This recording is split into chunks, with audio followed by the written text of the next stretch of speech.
Hey, buddy. Hi, guys. Well, from gorgeous Salt Lake City, Utah, It's Thank God I'm Atheist. the podcast. I'm Frank Feldman. And I'm Dan Beecher.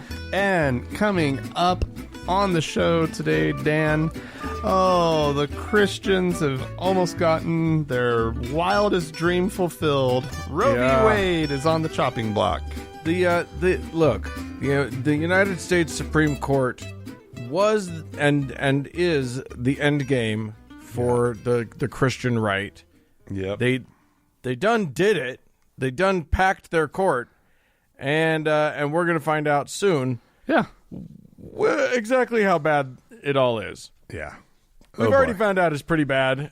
So anyway, we're going to be talking about that later on in the show. Yeah. No spoilers. It's all going to be great, you guys. Oh my God, no kidding. Dan, But before that, tell what? Talk to me. I've got a story, Dan, coming to us from New South Wales in Australia. Yes. Dan. Down under. Yeah. And this involves an incident that happened at a high school earlier this month where a 14-year-old boy stabbed a 16-year-old boy with a quote-unquote religious knife. Oh. Which is amazing. That they're just like, is this boy, can I ask, knife. is this boy of Indian descent? It's possible. Because the only religion I know that carries knives at this point are the Sikhs. Yeah, that's true. And that is, he is a Sikh, and he was carrying a kirpan. Is that how you say it? Kirpan? I think you nailed it. Yeah. I mean, obviously, I know how to say it, but I'm not going to tell you. Anyway, it's a type of ceremonial knife that's carried by members of the Sikh community, and it's like this really important thing. Like, they always carry knives. It's supposed to be like a symbol of their willingness to defend, or stand against injustice, right?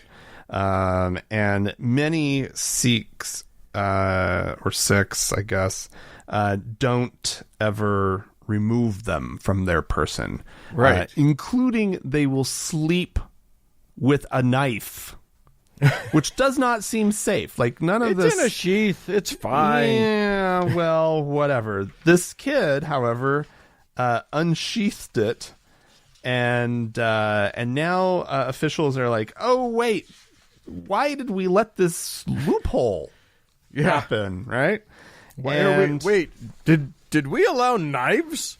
Are we allowing knives in the schools? Apparently, the local laws allow a person to carry a knife in public, provided that they have a reasonable excuse. You need an excuse, not a reason, an excuse. An excuse, but it must be reasonable. Right. And so they're actually going to be looking into this, and they're moving quickly. Officials over the schools are just out and out being like, nope, we don't care that there's a loophole currently. We're saying you cannot bring knives onto school grounds. And the Sikh community, as one would expect, is outraged. They're like, we got three things: we don't cut our hair, we wear a turban, and we carry a knife. That's the only three things we ask. Is that so much to ask?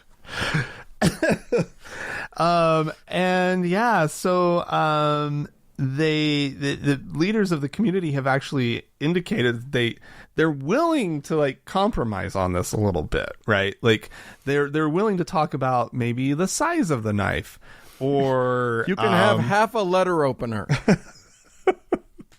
Like, why not just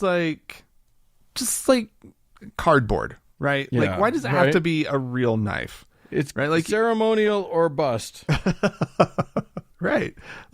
Or it has to be kept in a spherical or object, an orb. It must be inside an orb. The plastic orb Like a hamster wheel? What are you talking about? Yes, something along those lines.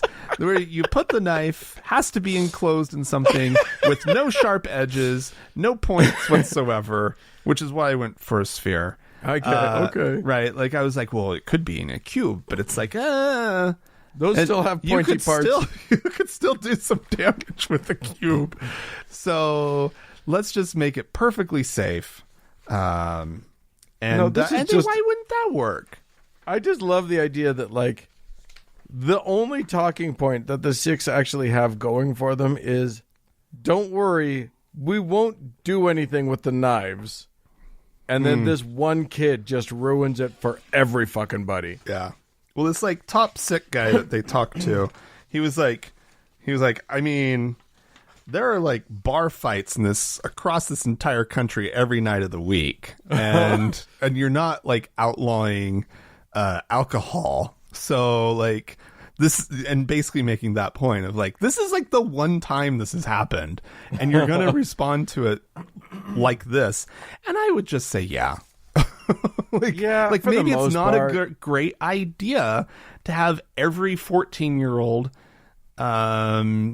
kid who's sick, I guess, carrying a knife around school. Yeah. It's just not a good idea. You know what, Six? Maybe children don't need to be a part of the whole knife thing. Well, it's once you're baptized.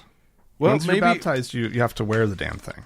Well, I'm just saying, like, maybe there can be a new rule where it's only adults who carry knives. Why? How about that? I feel much better about that. Still don't feel great about it. Still don't love armed people walking around. Right. But better if they're grown up. Oh, I say better a knife than... I mean, I'm glad they're not like, no, this is our ceremonial pistol. Right. Right. No, that would definitely be an American religion that would come up with that one. Oh, good Lord. Well, speaking of American, boy, it doesn't get much more American than this. Oh, boy. It has recently come to light, thanks to ABC News and some report. Well, okay, so here's what happened. Apparently, a pastor who's a bigwig, the lead pastor at a church called Bethany Church in Louisiana, out of Baton Rouge. He recently posted an apology on his Facebook page. Talking about how a bunch of people may have experienced some, quote, painful experiences in their young leaders training. Okay. Now, the young leaders training in question ran from 2005 to 2013 and was called the 220I Leadership Program. 220I is a reference to a scripture that you don't need to know anything about because it's stupid. Anyway, here's the deal. This was meant to train young people to become ministers. So, I don't know. You can go ahead and imagine what you would put in ministerial training for young folk. I can think of a bunch of things that I would think would be important.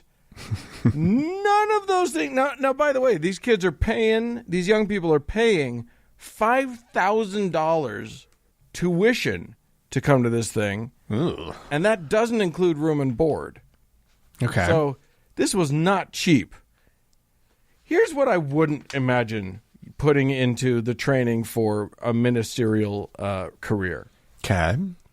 How about boot camp, where people have to run and like swim and tread water until they vomit for hours on end? They're training. Sounds like they're training Christian terrorists is what they're doing.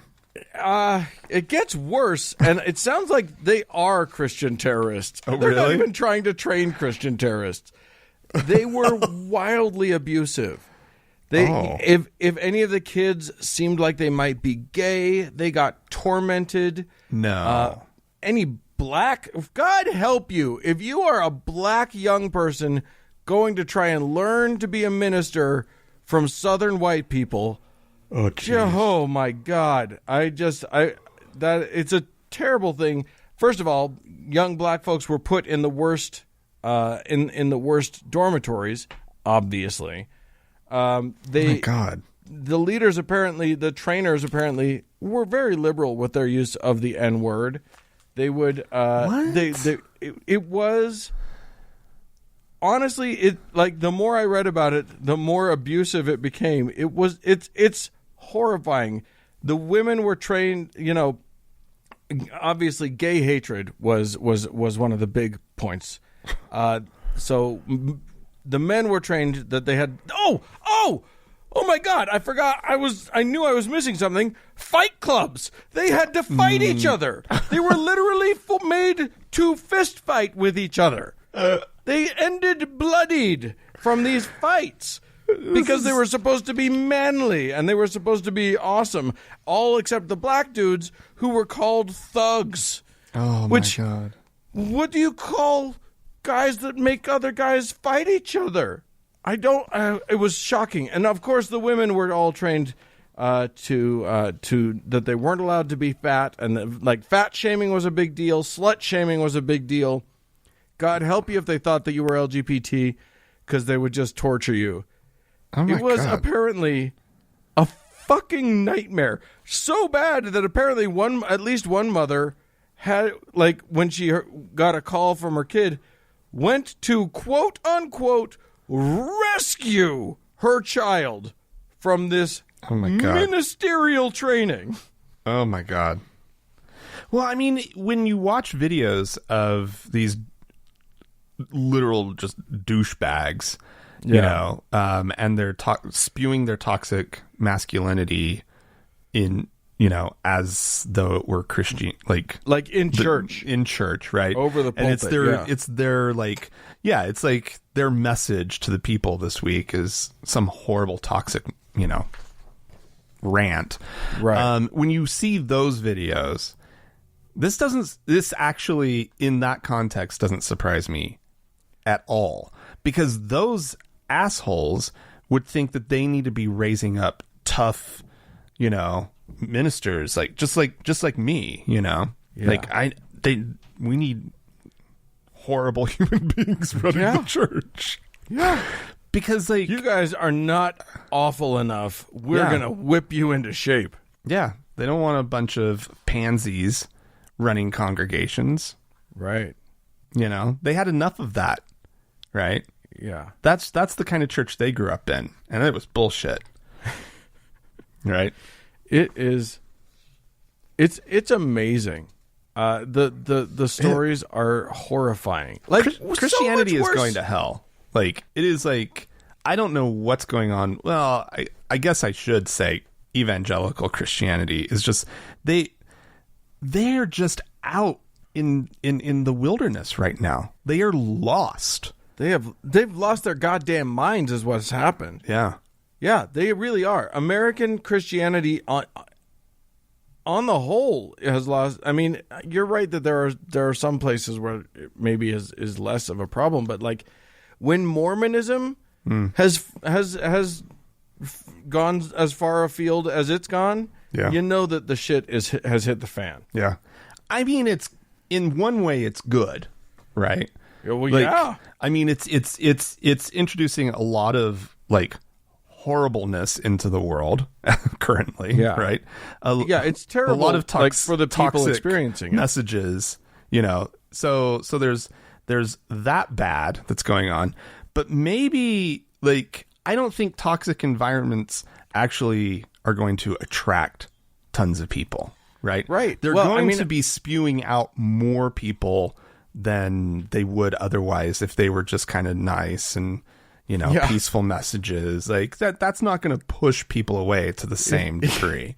Right. If they cared at all about what that Jesus guy actually said, they'd do better. Likely. Yeah, that's less likely to alienate tons of people. So in one way, awesome, right? Yeah, I feel for those kids, but maybe some of them won't of those actually become ministers now. Right. Not only will most of them not become ministers, but they'll leave the church. Yeah. So many of them will leave the church. And maybe the few of them will have been into this abusive situation. They'll become the kind of ministers that abuse other people because people pass on their trauma to the next folks. No, that's true. Yeah. And then more people will leave because fuck traumatizing church. Yeah. Ugh. All right. Spooky though. Horrible. Dan, I have a new vacation destination. I don't believe you. Something tells me this is going to go badly. This is totally bucket list, like, destination, Dan. Okay. Saudi Arabia. Oh yeah. You and I have oft wistfully spoken of our dream. It just seems like just a paradise that we would want to go and enjoy. No, it's not. The lush vegetation. Oh yeah. I mean, I did progressive values. I did find, this was a few years ago, this weird documentary that was like on Amazon Prime or whatever, that was very much produced by the government of Saudi Arabia, and it was like promoting like the natural beauty. And I do have to say, like, if you are somebody who can see beauty in desert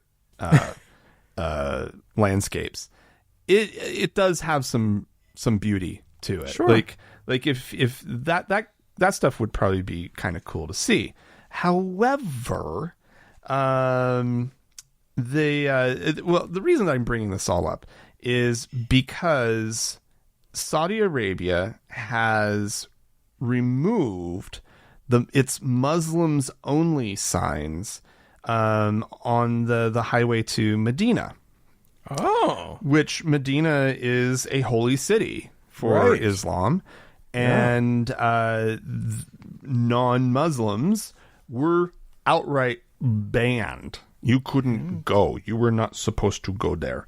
And people have been noticing that the street signs are all getting replaced. They used to say Muslims only, and now they're saying haram area.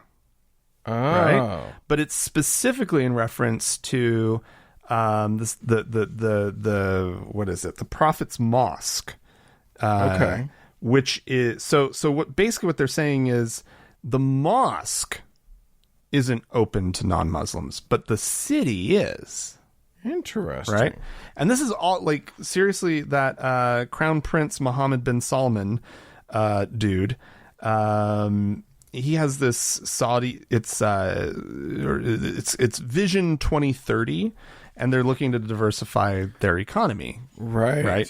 And so they're looking to boost tourism, communications, technology sector, and so this is all kind of, people are speculating that this is kind of signs of things to come.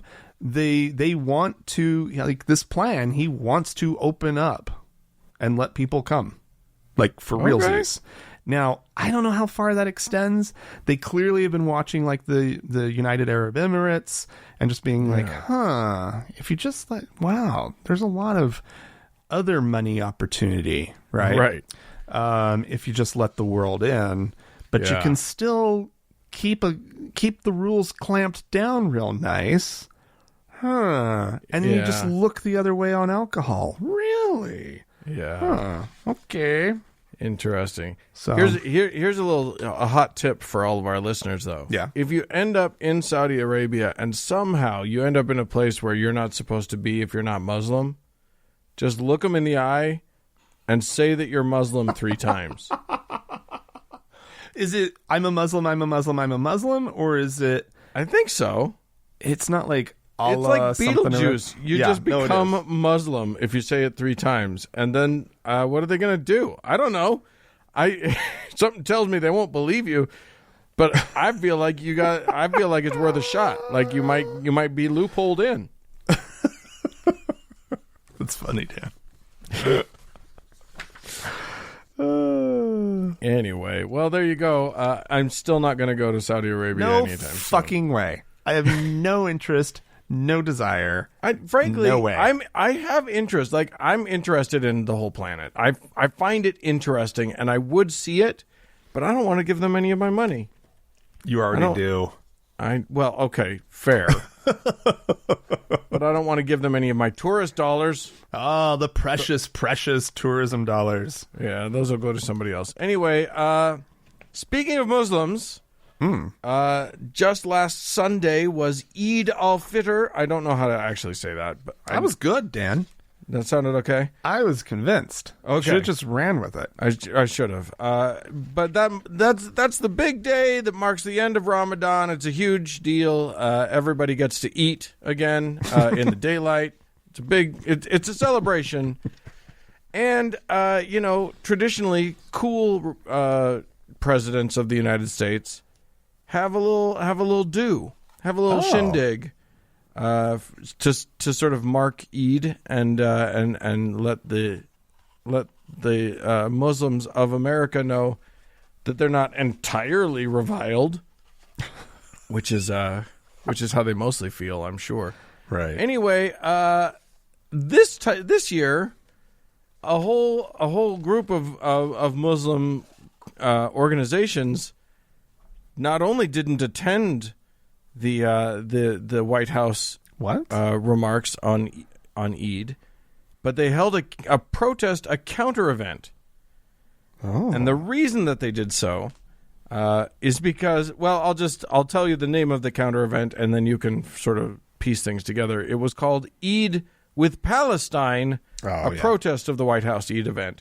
Yeah. Because, of course, I mean, as of right now, when you and I are talking, Frank, there is a ceasefire in effect. Yeah. By the time this goes up to the listener, who knows?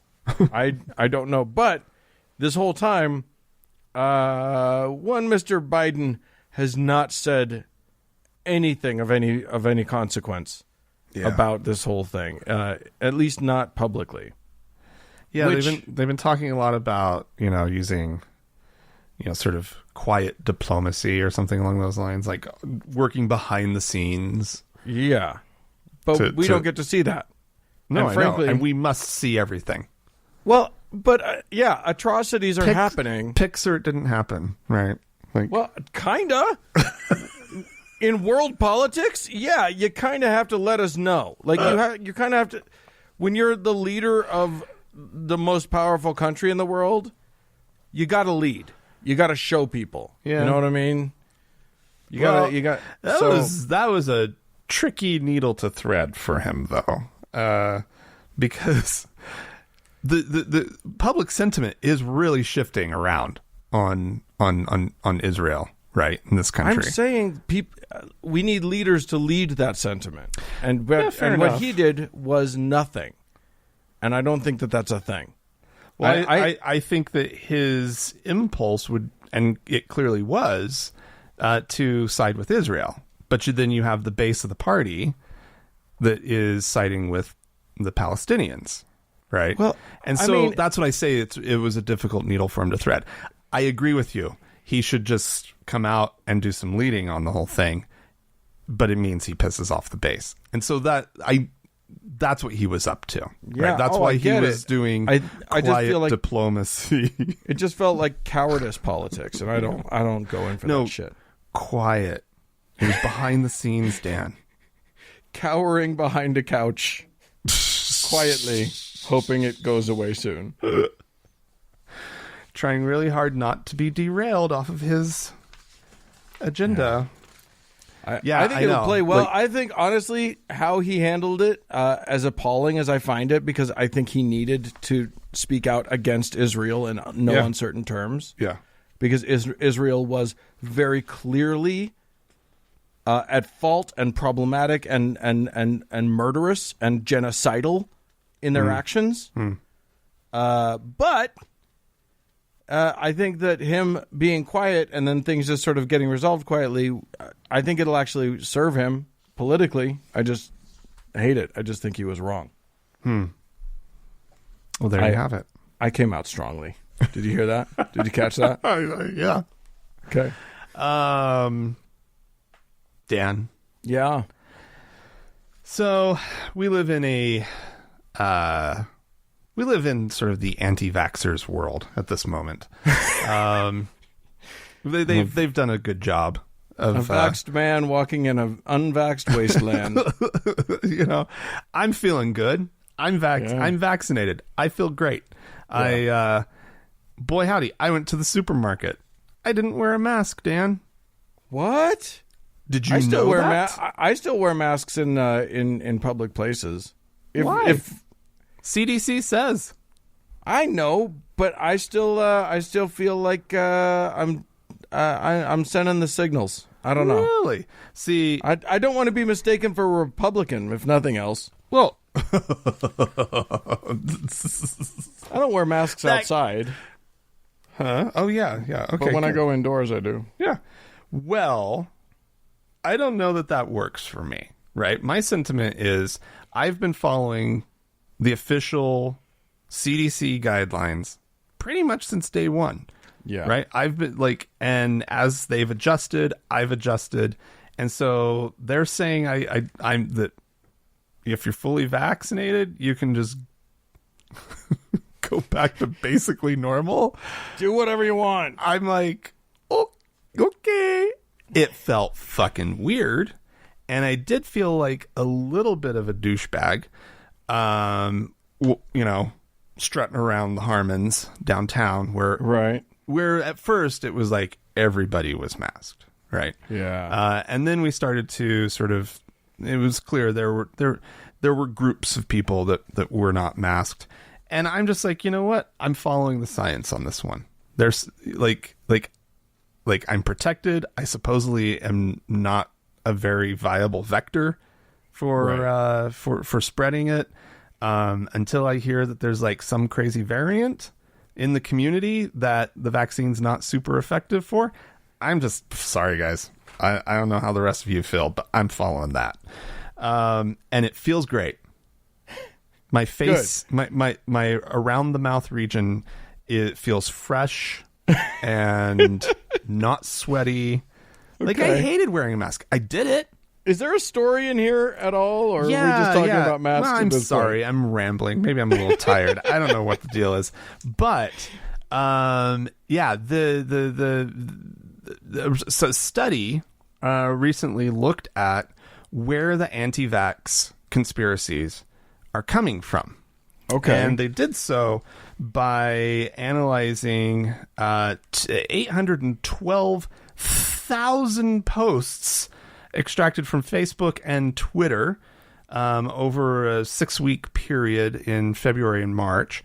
Wow. And they looked into the data, and they found that there are basically 12 people who are spreading all of the anti-vax conspiracies. I've seen that, the dirty dozen. The disinformation dozen. And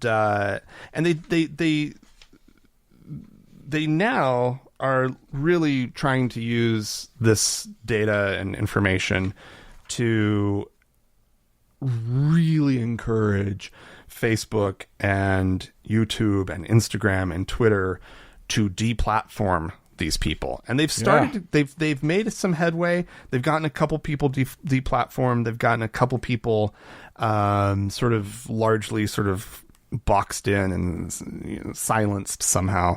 And then there are the rest of them that are still just spreading so much disinformation about the vaccines. Right. And it's really remarkable to me, though.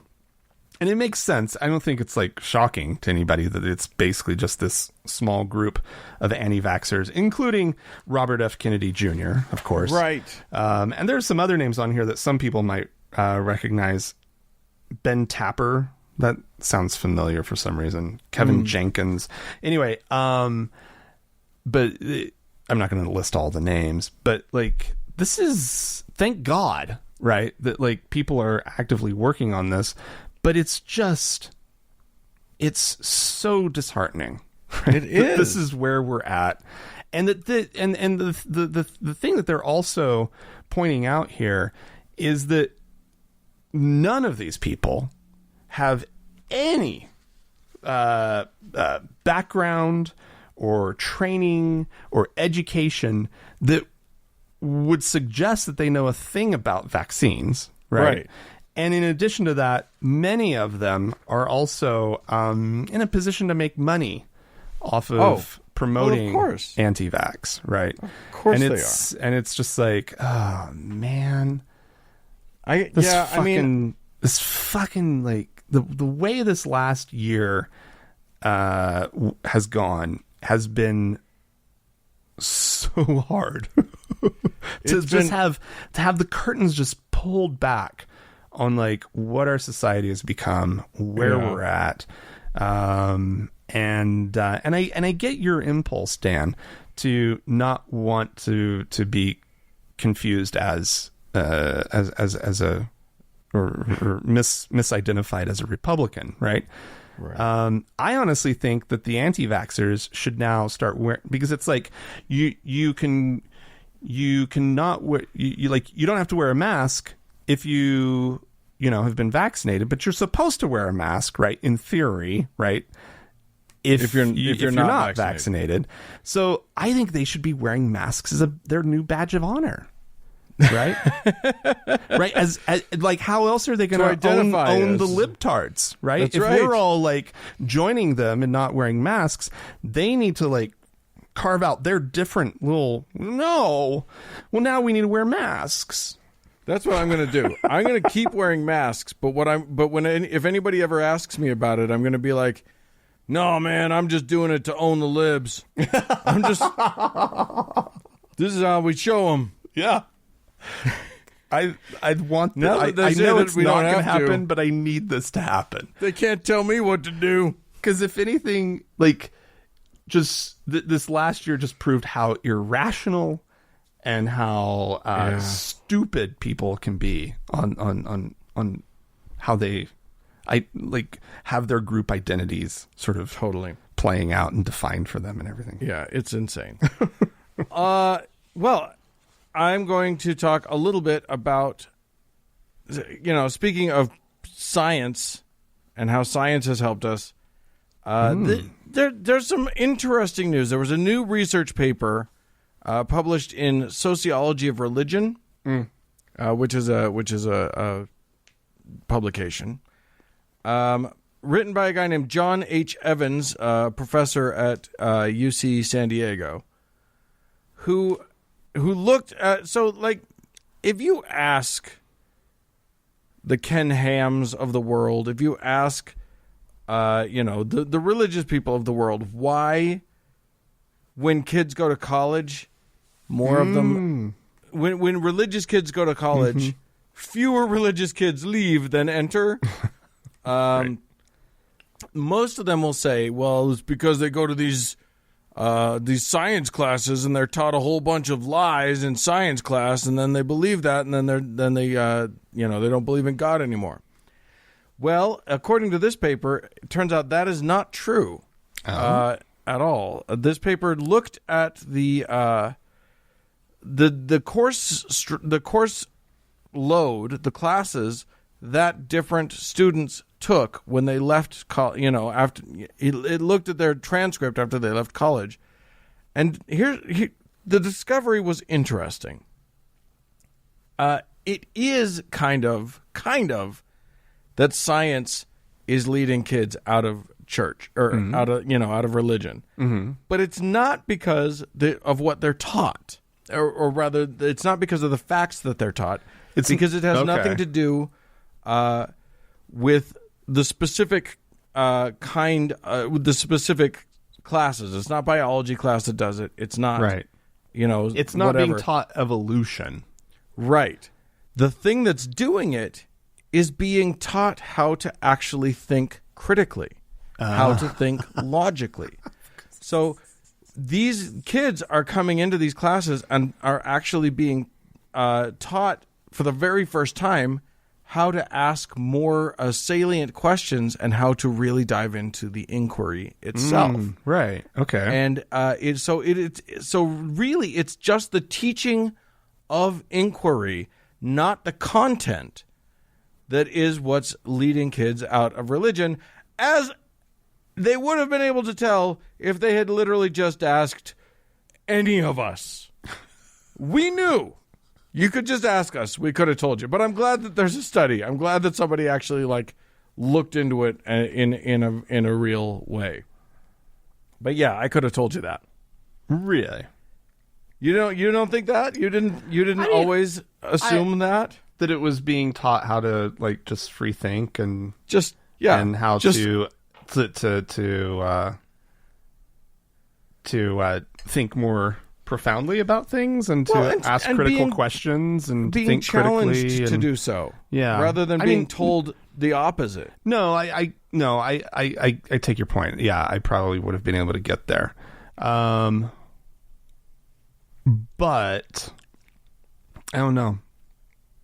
But I still I mean, it's clear there are just certain fields, there are certain courses of study in university that tend not to pull people out of religion, where there are plenty of religious people on the other side.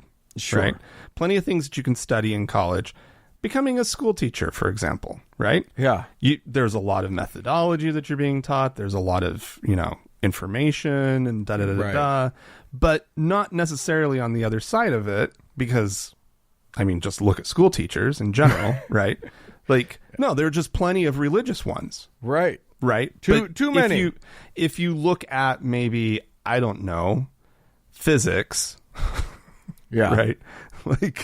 Or some of the hard sciences, right? Probably not producing, at the other side of it, there's probably not that many super religious people, right, involved. And so yeah, I mean, it's clear that it's not university and it's not just education, right, that's doing it. But I'm sure that Christians are still afraid of or at least really conservative Christians are still afraid of education itself. They should be. It will actually teach, there is a very real danger that going to college will actually teach kids how to, think. It just seems that there are plenty of, I don't know.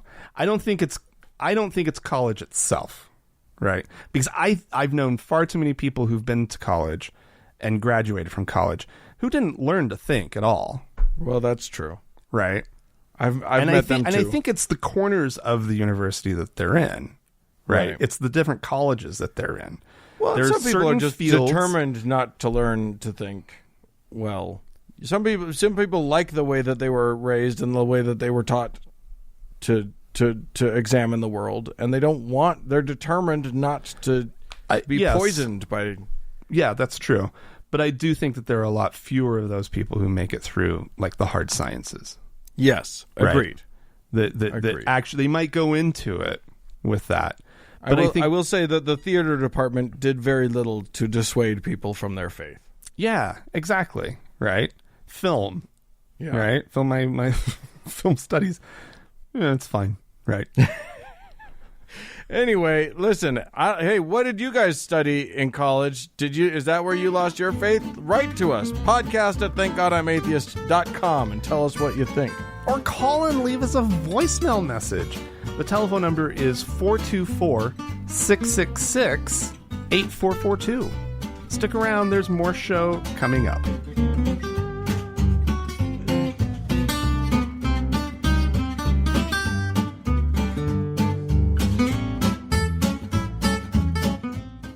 Hey, Dan. Yes? It's that time of the show where we get to listen to some crazy right-wing lunatic. We get to listen to some dingbat with spouting their nonsense. Oh, man. Yeah. So this is Lance Wallnau, who we play a lot of people who profess themselves to be prophets. Mm-hmm. He's one of them. He's a prophet. And when you're an American prophet these days, what you did a year ago was prophesy for sure that Donald Trump was going to be president at this time this year. And then he still is, Dan. You're not paying attention. I know. Like, anyway, he's going to tell us all about COVID and the health restrictions. Just try to follow. Just try to follow along, and we'll see where we all end up. Folks, we've been living in a socialist era that was competing with America up until the time that Donald Trump was, in my opinion, robbed of his reelection. And at that moment, the mask came off. And you see with a vengeance what a part of America really has wanted all along, which is the deconstruction of the world the way you know it, because they know better than you how you're supposed to live, how you're supposed to eat, how distant you are from other people, what you put on your face like a mask, when you get vaccinated, whether you walk around with a passport and some kind of a digital device that tracks you. What's coming on the horizon, if not resisted, is the end time scenario you've read about when you were a child and wondered about as you saw technology growing. The question is, and only here in the underground can we do it. The question is, to what degree can the church become a mighty force for God to push back on the powers of darkness, the gates of hell? Oh, so by the way, when he says this can only happen in the underground, he's not talking about some concept. He's talking about his show. It's called The Underground. Like, only his show can make the world a better place by resisting the nefarious forces of question mark that are coming to get your question mark by means of, it's like a Mad Lib that he didn't fill in anything. He just said the word socialism. He said, that's all you need. They're coming to get us. Yeah. They think they know better about whether you should wear a mask and whether you should social distance. Yeah. Guess what? They are scientists and they do know better. Yeah. Sorry and also, if that hurts your little feelings. Right. And who is a fucking Christian to complain about anyone saying that they know how better than you do how to live your life? Like, on what earth are you not the worst offender on that front of anybody? And actually literally telling people how to live their lives rather than you can keep doing your thing, just put a mask on. Right. That's like literally all anybody was asking, right? So, well, keeping there were 6 feet stay-at-home apart. orders. The stay-at-homes were, a little different, but anyway. But oh God, it's just amazing. These people, they're so sensitive. He literally doesn't even have to say anything. He just uses buzzwords like socialism.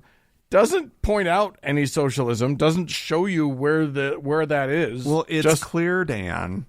Yeah, it's everywhere. It's obvious. Masks are socialist. They're literally. Please explain that to me, by the way. right? Because there's literally, I think I saw a T-shirt that said something like that. Right? Keep your socialist masks off my blah blah blah. And it's like, what? How is that so? I don't understand. Yeah. How? In what? Do you know what socialism is? I mean, they clearly don't. They clearly don't. But the other thing is, if masks were socialist, they would have been handed out for free. I would never have had to pay for a fucking mask. Now, so it turns out the vaccine is socialist. Great. I'm on board with socialist vaccine. It is, like, I was thinking about the vaccine. It is it is so foreign to an American, right?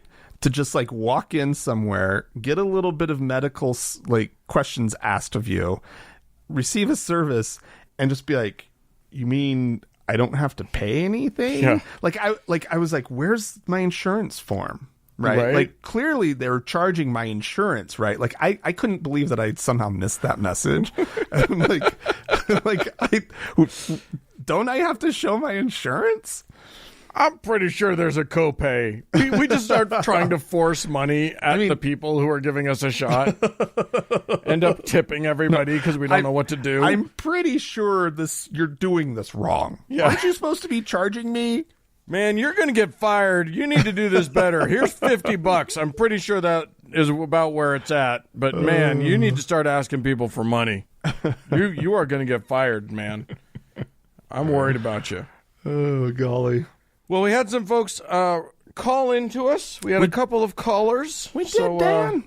So we're gonna play those now. That's fun. Yeah, this first one, okay, Dan, yes, is a caller. I was actually expecting to hear this message.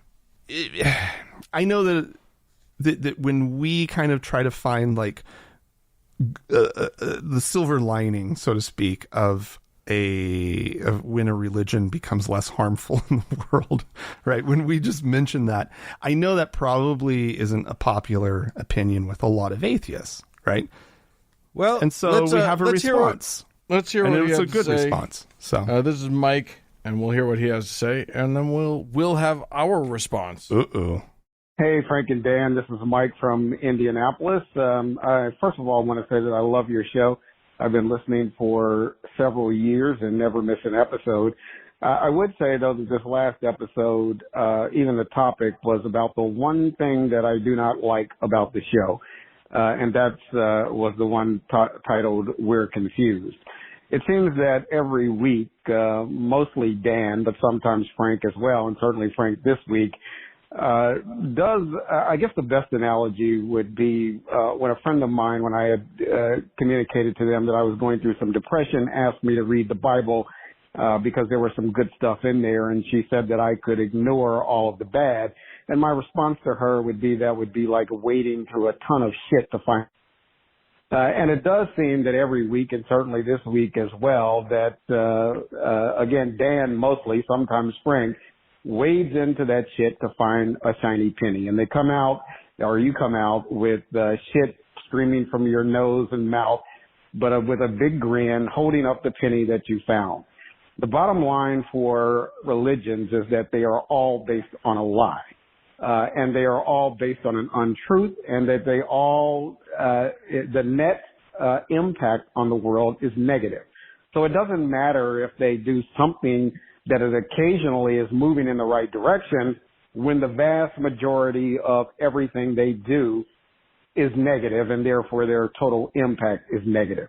So from my perspective, you should not celebrate anything that a lie does that could potentially move people in the direction of believing that it is okay to be a part of that lie. So that's my opinion. Differs, I'm sure, from yours. But, again, love the show. Take care. Well, thanks, Mike. Yeah, I mean, first of all, I appreciate you calling in. Yeah. And, look, I'm not looking. Here's where I differ from you. I don't think I'm looking for, and by the way, the imagery was especially pleasant, Mike. Thanks for that. I don't think I'm looking for a penny. But here's what I'm looking for. What I'm trying to do is acknowledge the reality that is in this country and in most of the world, religion is still very much in the majority. Religious people are still a fact of our lives, whether we want it to be or not. I agree. Religion is poisonous. Yeah. Like we say this, I say that unequivocally. We say it all the time. But better religion is better. You know what I mean? Like, still, yes, it's still a dirty glass of water. But I have to live with religious people, and yeah. And if you decide to put a little squeeze of lemon or lime in that dirty water, see? It's so much more palatable. It'll get us there. We're surrounded, man. We are literally surrounded, and until the day, that glorious day, I'm gonna start writing a spiritual about when everybody leaves religion. But until that day comes, we got to work with what we got. Yeah, and I got into a dust up about this a little bit on Facebook just this morning. Really? When somebody posted a thing that basically said that every believer is either an idiot or a charlatan. And I was like, no, we can't do that. Look, if we, as the people who hold themselves up as good thinkers, you know what I mean? Like, that's the thing we claim we have going for us more than anything, is that, like, we're more honest about the world. We encounter it at face value. We're honest thinkers. If we can't acknowledge that there are brilliant believers and good believers, people who are good people, who are kind, who are geniuses, who are way smarter than I am, like, if we can't acknowledge that exists and that they still believe and that they do good science and they still believe and they do all these other things and they still believe, then we've lost nuance and we're just spouting dogma the same way they are. And I don't see how that's any better. So that's me. Yeah. I don't know. But I don't blame anyone for hating religion. Of course you hate religion. Oh, my God. It's poison. It's awful. Yeah. It's just like, I mean, when one religion is actually showing other religions, oh, look, we don't have to be mean to everybody, I'm going to say, great. Good job, buddy. It's like the preschoolers learning that they don't have to poke each other in the eye. And one of them's like, look, I didn't poke him in the eye. Okay, good job, buddy. I'm real proud of you. We got to take baby steps, apparently. So I will applaud every baby step we can get. Okay, so we also had Lydia call into us. Yes. She had a question pertaining to, I believe, the social media. Hey, Frank and Dan. My name is Lydia, and I'm a recent listener, so I apologize if you've actually already talked about this topic before. But I recently came across this guy, and his name is Stuart, and the last name is Knechtle, I think it's pronounced. It's Knechtle.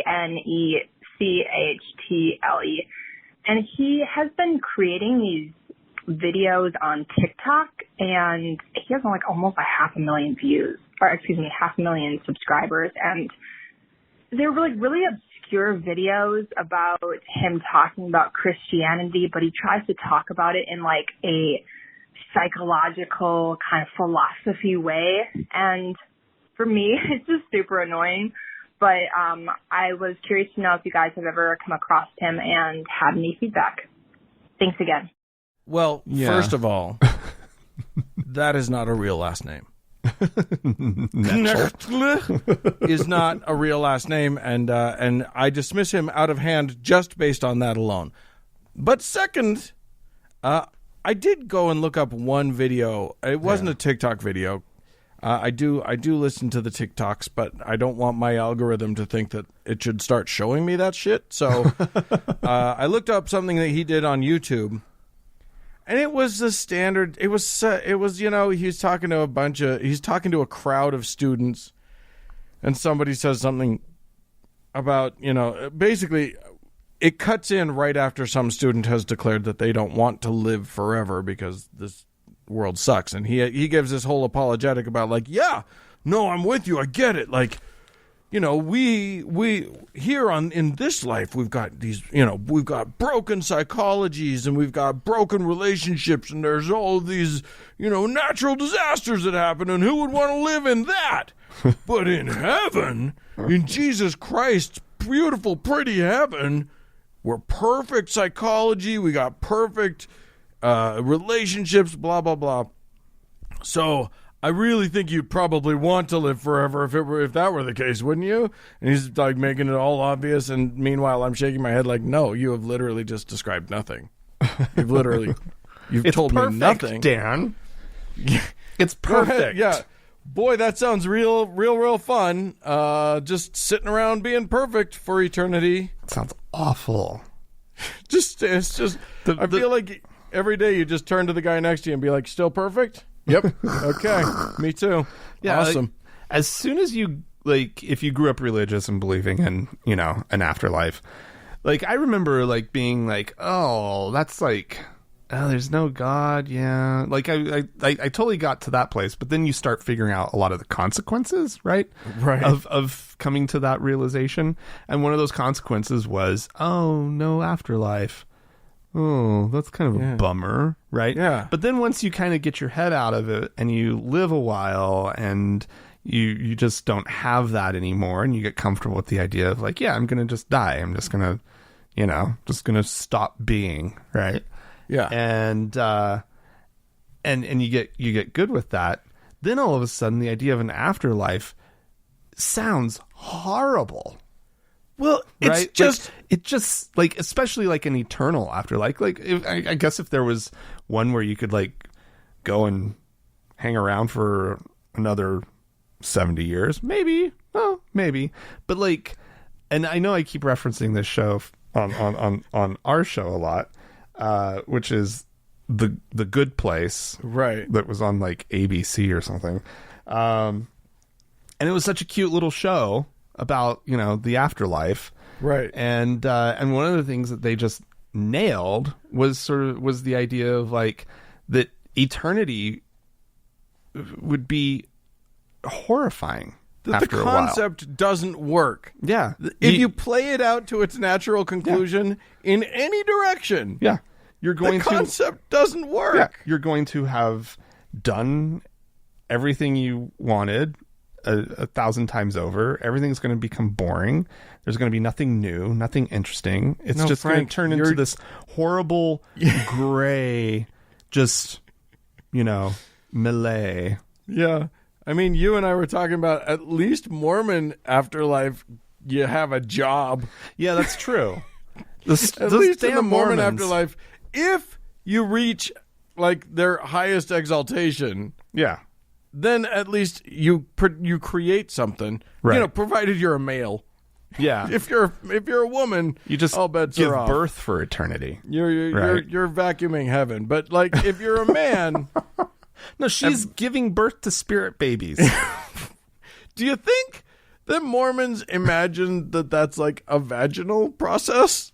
That like giving birth to the billions and billions of spirit babies? No idea what they think. I think they probably do with her womb in some way. Her spirit womb, giving birth to spirit babies. Yeah, just it's every Mormon woman's dream. Just babies, babies, babies, babies. Yeah, if you ever want to short circuit a believer, just ask them to describe heaven and keep pressing and keep pressing. Okay, but what do you do then? Okay, but what do you do then? Yeah. I don't know. The answer will very quickly become, I don't know. It's just going to be good. Trust me. It's like, well, you got to try harder than that, man. Yeah. So do we have anybody to thank? Oh, Dan, of course we do. Whew. We have 2 new patrons on Patreon. We have a new elder, Dan. Oh, an elder. And they crossed they're above the line into the Melchizedek priesthood. That's a little film talk for you. And above the line. Here's their name. Okay. Long-time listener, but finally finished my PhD. Can finally contribute until the government wants their money back, at least. Okay. Well, congratulations, Thank you Doc. Congratulations. And then we have a new prophet, seer, and revelator. What? Jephthahs? Okay. That's how I'm going to say it. Jephthahs. Well, that Jephthah's is daughter, is what it says. Oh, okay. Does that make any sense to you? Obviously, but I'm not going to tell you. It makes total sense. I know exactly who Jephthah's daughter and I have is. No idea. But thank you so probably much a scriptural and welcome. reference. Praise. Yeah, hey, amazing. Thank you guys so much for your generosity. And if you, dear listener, would like to join them in supporting the show, you can go to thankgodimatheist.com and click on the support tab. And as always, we have our top donor to thank, our Lord and Savior, Austin.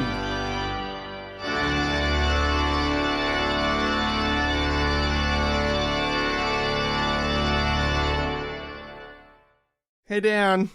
Yeah. Roe v. Wade in the crosshairs. Here's the thing. Has it's been for a in while. the crosshairs since the 80s. Roe v. Wade was relatively uncontroversial when it happened in the 70s. But then, in the 80s, a bunch of Christian douchebags realized that abortion could be a really great wedge issue to get dum-dums fired up about. So even though the evangelical Christians had never really cared about the issue much at all, they hadn't said much about it at all until that point, they started to rev them up on the point. Killing babies. Killing babies! Who would kill babies, Dan? It is decidedly not killing babies, but that's okay. And even if it were, the whole point has been that you can't force a person to sacrifice their own bodily autonomy for the sake of another human being.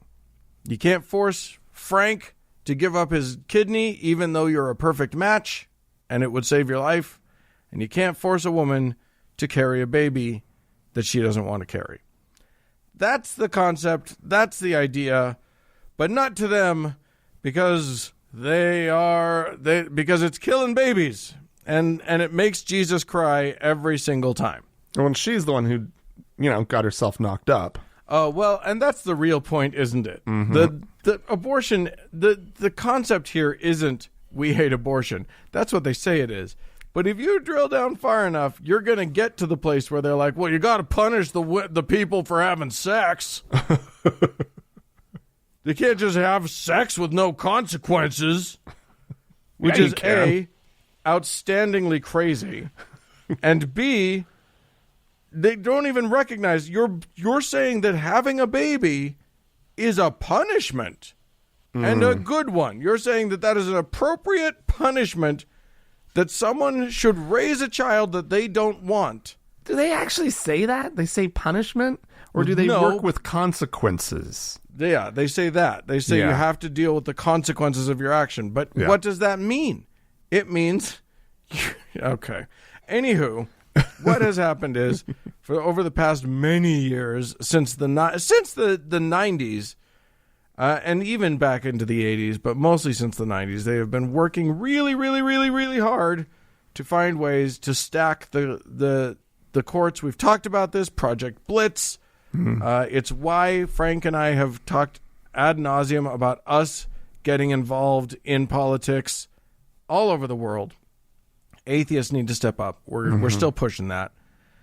But they wanted to overthrow Roe v. Wade. The decision by the Supreme Court in 1970, I think it was 73. It was a decision that basically said that, women can have abortions, period. Right. You can't outlaw abortion.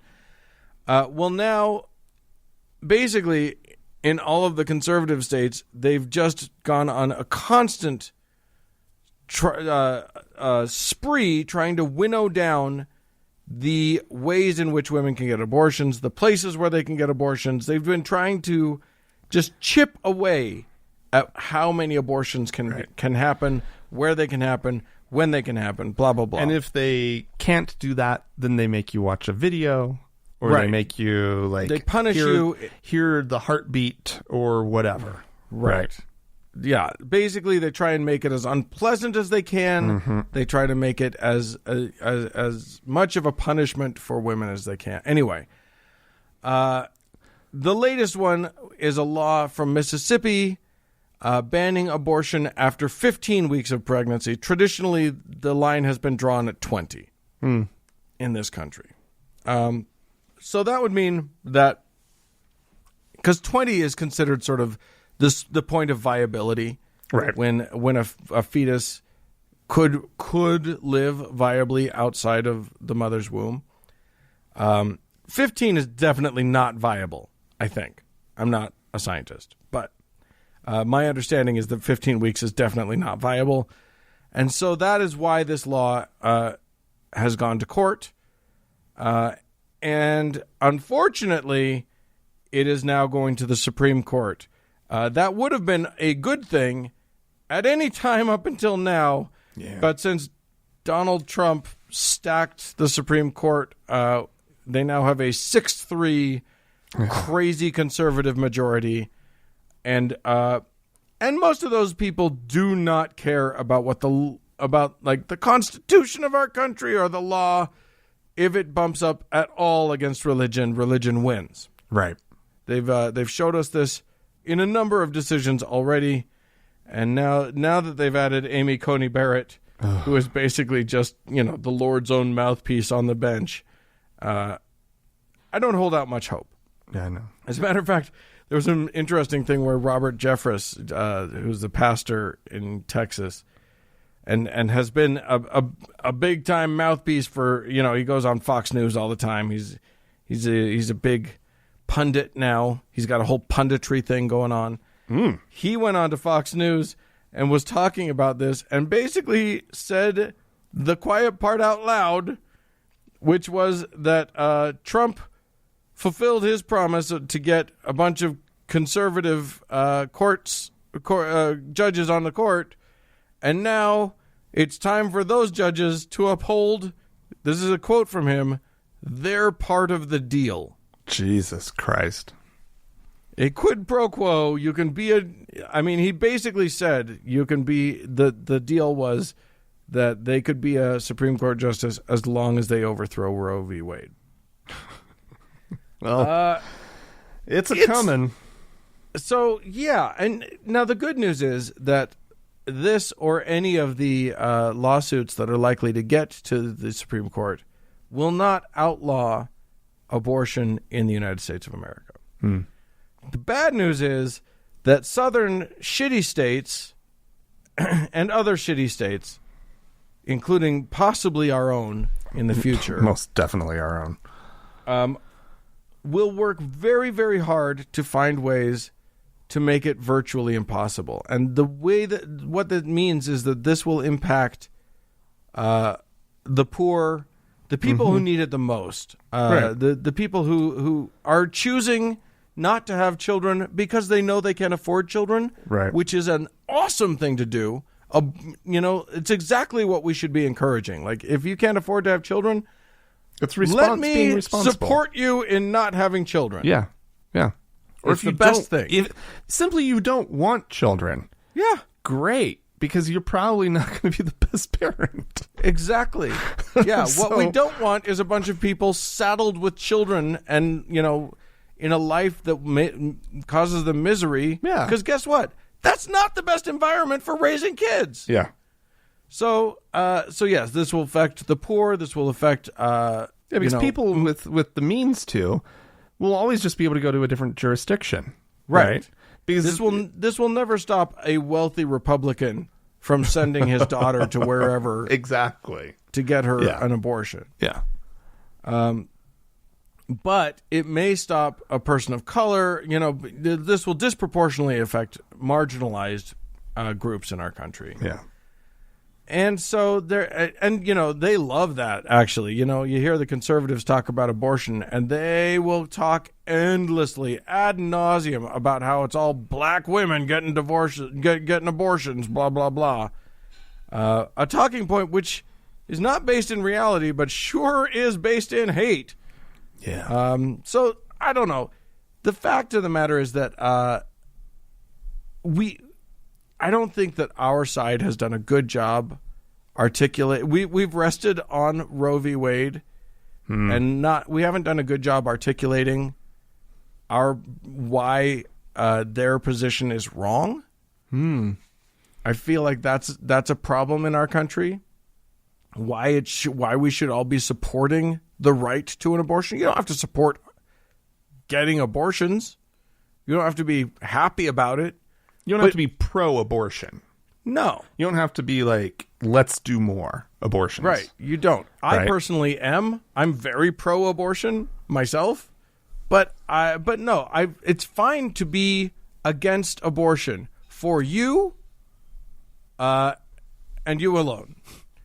And it's fine for you to think that it's probably a bad thing. I think that's a viable, and you can even think that that it might be killing a person. But also, that bodily autonomy thing that I talked about earlier, I think nobody on the right has ever heard that. because we don't talk about it, and that messaging does not get through.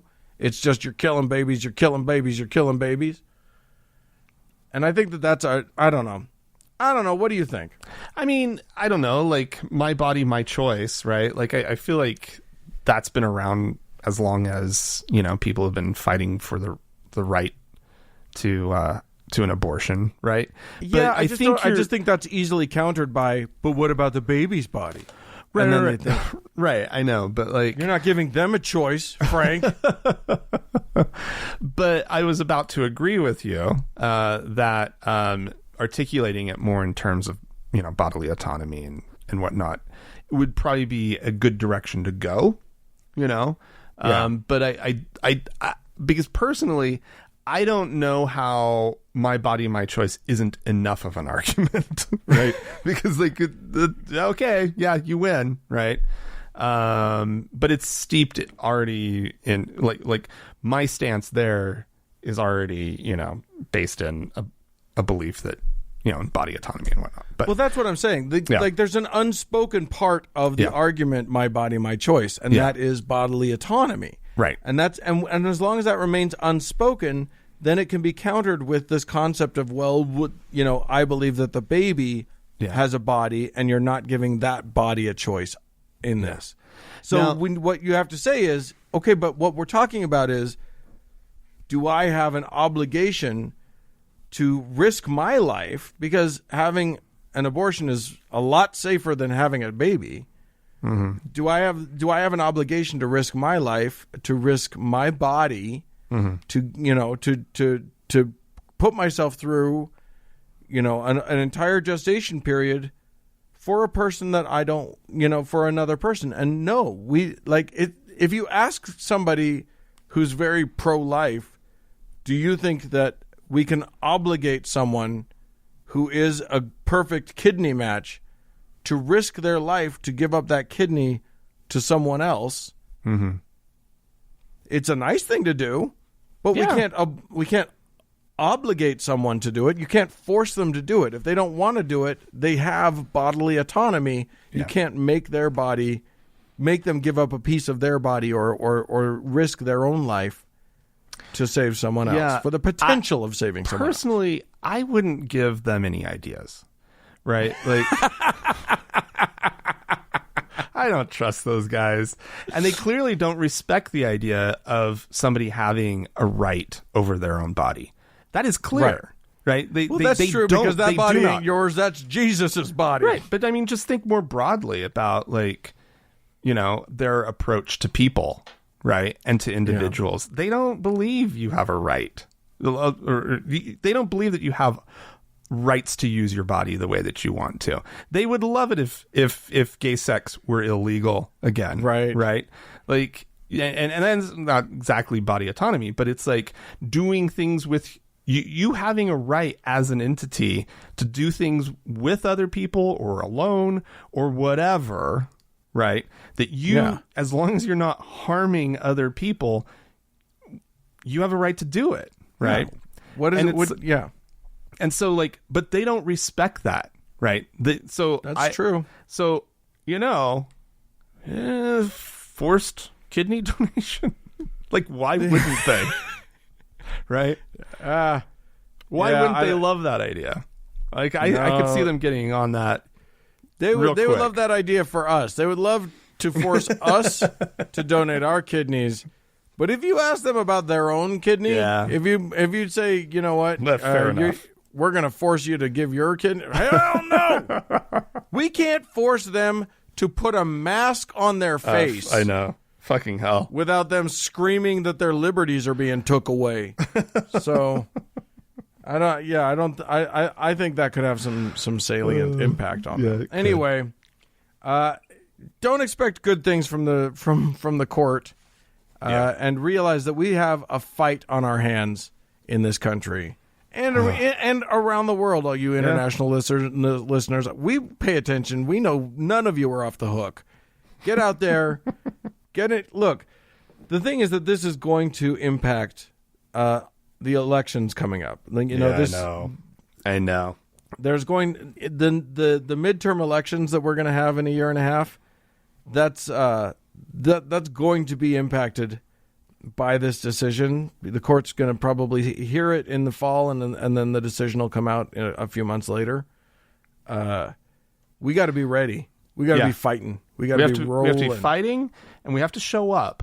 But this is, I don't know if they've played this totally great on the right to have the timing like this, because this is just going to rile the left up like mad.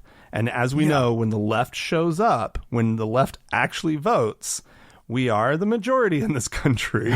That's right? true. And so we win elections, right, when we show up. Well, the other thing is, if this goes the way that you and I anticipate it's going to go, what do they have to be all excited about? Yeah, there goes the wedge issue. Yeah, they got the teeth are out of the wedge issue. They might actually just sort of take a break. So yeah, they should never have tried to win so hard, right? Right. You don't win. You don't That's the worst thing you can do. Get rid of your wedge issue, especially a good one like abortion. Yeah. All right. Well, if you guys, I'm sure some of you have a lot to say about all of the things. So please feel free to write into us, podcast@thankgodimatheist.com. Or call and leave us a voicemail message. The telephone number is 424-666-8442. Hey, go to the Facebook page, will you? Facebook.com/TGIAtheist. Click the like button. It doesn't hurt. And if you'd like to join one of our 2 members-only lounges, we got one on Facebook, we got one on Discord. The best way to find both of them is to go to thankgodimatheist.com/members-only. Yeah! Hey, thanks so much to the Red Rock Hot Club for the use of their fine music. And thanks to Gordon Johnston for the use of his music. And thanks to all of you kids for tuning in. We sure do appreciate you. Bye-bye.